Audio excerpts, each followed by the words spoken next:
안녕하세요. 한 작가입니다. 오늘은 세 번째, 살아있고 리얼한 이야기, 단순한 사고의 힘, OW1H에 대해 말씀드리겠습니다. 보시고 좋아요, 구독 부탁드립니다. 고맙고 감사합니다. 저자 와타나베 고타루는 왜 이거를 썼을까요? 많은 사람을 대상으로 좋다고 하는 프레임워크나 툴 등을 소개하고 가르쳤지만 막상 집에 돌아가 현장에서 하는 얘기는 업무에 적용할 기회가 없고 종류가 많았어. 또 뭘 사용해야 할지 잘 모르겠다고 얘기합니다. 답답하죠? 게다가 막상 그 강연 마지막 발표에서는 다른 툴이 많음에도 모든 발표 그룹이 OW1H로 발표를 했다고 합니다. 고타로는 어느 경영인을 만났는데 그분이 두 회사 통합 작업을 성공적으로 완수하고 나선 했던 일을 결정할 때 OW1H를 명확하게 할 것, 그것뿐이었다라고 라는 그 말을 듣고선 필이 팍 왔다고 합니다. 저도 거의 27년 직장 생활을 하면서 수많은 프로젝트, TF 리드를 하면서 많이 공감되는 내용입니다. 그래서 저도 이것을 다시 한번 정리해 봐야겠다 생각했습니다.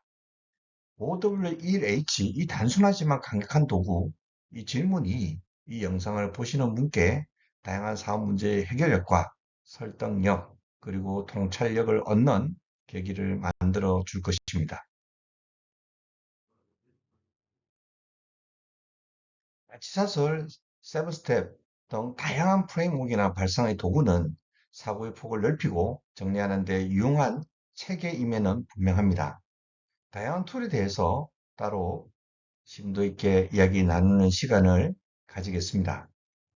하지만 그동안 수많은 직장 세계에서 이러한 프레임워크나 툴들을 효과적으로 활용해 높은 성과, 즉 뛰어난 분석과 제안을 하는 사람은 의외로 매우 적다고 합니다. 보여주기형, 실행 중개형, 마구잡이 활용형 등 크게 도움이 되지 않는 어프로치가 많았다고 합니다. 이때 OW1H 사고 체계는 핵심 사안을 전망하고 본질을 파악하여 새로운 시점과 사고법의 힌트를 주는 만능 생각 도구로서 강력한 힘을 발휘합니다. 이 도구는 과제 제기, 문제 발견 및 해결, 창조적 아이디어 발상, 설득력 있는 전략, 로직 구성, 커뮤니케이션 등 다양한 비즈니스 상황에서 활용하면 업무 성과를 크게 높일 수 있습니다. 이 네 가지 비즈니스 상황에서의 OW1H가 어떠한 사업적 의미와 가치를 주는지 자세히 살펴보겠습니다.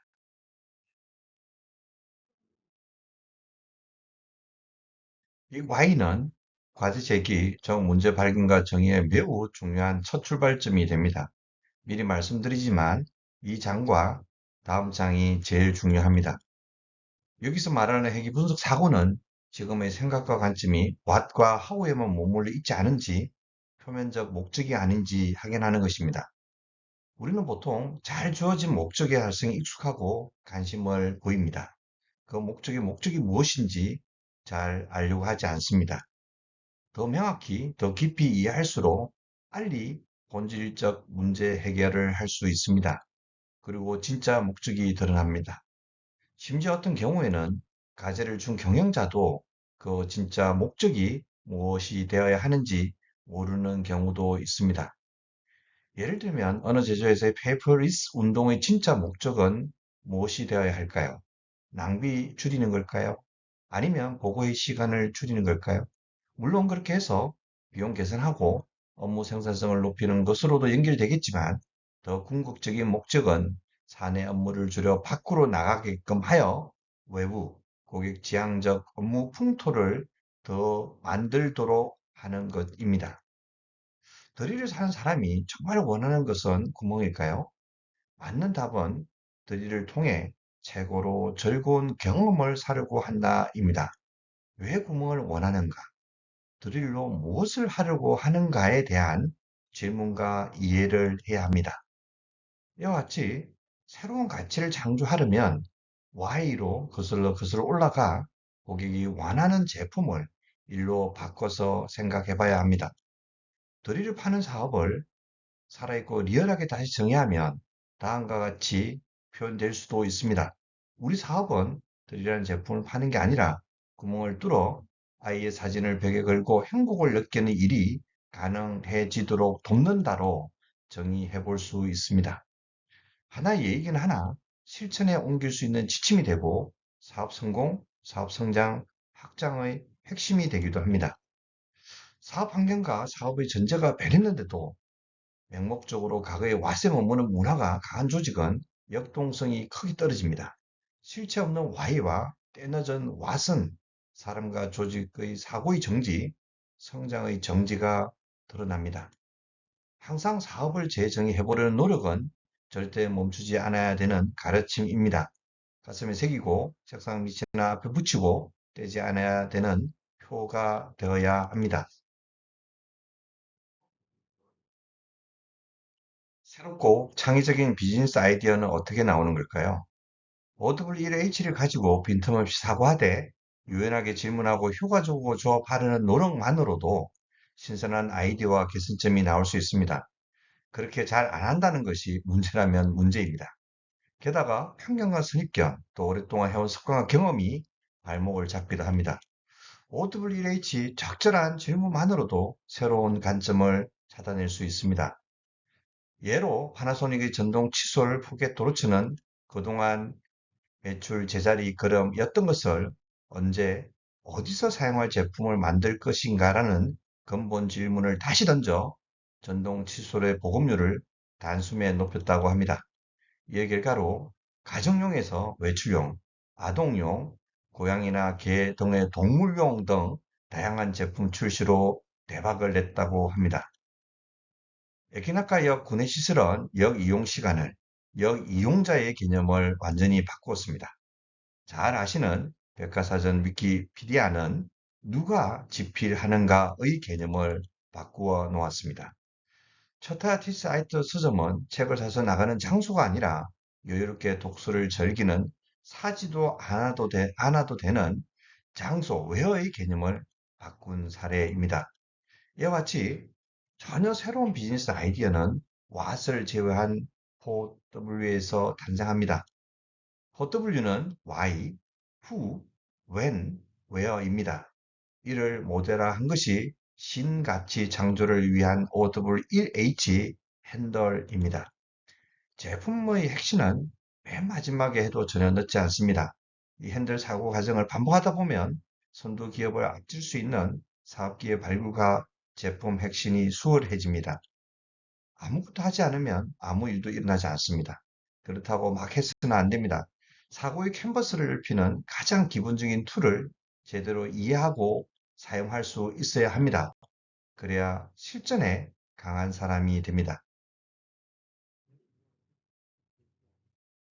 사업에 있어서 우리는 개인 고객이든 기업 고객이든 의사결정을 위한 경영진의 설명과 설득이든 수많은 상황에서 어려움을 겪습니다.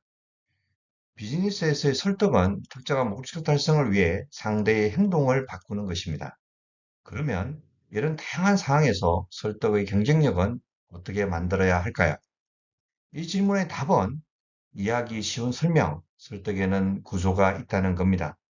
그 구조의 중심에 why와 how가 있습니다. 설득의 열쇠는 비즈니스 상대가 품을 만한 의문과 걱정을 핵심 논점으로 파악해서 거기에 제대로 답하는 것입니다. 어떤 상황에서도 난이도가 높은 이슈라도 설득의 Y와 하우 피라미드로 무장되어 있다면 크게 걱정할 필요가 없습니다. 여기서 Y가 설득 시 생기는 의문이고 하우는 실행 시 생기는 의문입니다.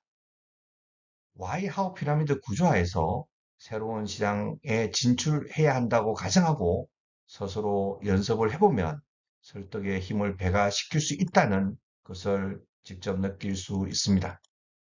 설득의 중요성이 더욱더 높아지는 것은 다양한 산업과 사업에서 B2C든 B2B든 고객의 주문에 수동적으로 대응하고 좀 심한 표현으로 일방적으로 상품을 설명하는 루트형 영업에서 현재와 미래는 고객의 상담 상대로서 본질적인 문제를 끌어내 포괄적인 해결책을 제안하는 영업이 더 중요해지고 있기 때문입니다. 이 단순한 설득 구조가 강력한 힘을 발휘하는 것을 느끼려면 실제 해보는 것보다 더 나은 방법은 없습니다. 오마이게니치는 공부할 때 가장 많이 사용하는 것은 발이라고 했습니다. 직접 해봐라, 연습해봐라, 그 말입니다. 어떠한 비즈니스 상황에서도 문제 해결을 잘하는 사람들의 공통 특징은 무엇일까요? 밝혀진 것은 문제에 접했을 때 어떤 구조와 가정을 통해 해결할까라고 먼저 생각한다고 합니다. 문제 해결의 효율성을 좌우하는 것은 문제의 정의 what과 문제의 영역 where입니다. 문제를 해결할 때 무엇을 문제 삼을 것인가, 정말 문제인가, 그리고 어디가 나쁜 것인가에 대해 최대한 먼저 땀을 흘려놓는 것이 효율적 문제 해결의 핵심이라는 것을 이해하고 경험해 봐야 합니다. 문제 정의가 정말 중요합니다. 비즈니스의 문제는 본연의 모습, 목표와 현상의 간극입니다. 적기에 제대로만 정의할 수 있다면 좀 가한 표현으로 절반 이상을 해결한 거라 보면 됩니다. 주위에 문제 해결을 잘하는 사람이 있다면 그 사람의 일하는 방식을 들여다보면 많은 도움이 될 것입니다. 그럼에도 뭐니 해도 스스로 문제의식을 가지고 직접 해보려는 그 의지와 노력을 아무도 이길 수는 없습니다. 이 장은 특별한 설명은 하지는 않습니다. 사업 문제 영역을 특정하는 데 도움을 주는 질문 형태와 문제 영역을 좁혀 나가는 일반적인 로직의 케이스를 공유 드립니다. 머리로 알고 몸으로 익힌 문제 해결 경험과 해결력은 새로운 사업의 복잡한 문제도 빠르게 적응하고 리딩해 나갈 수 있습니다.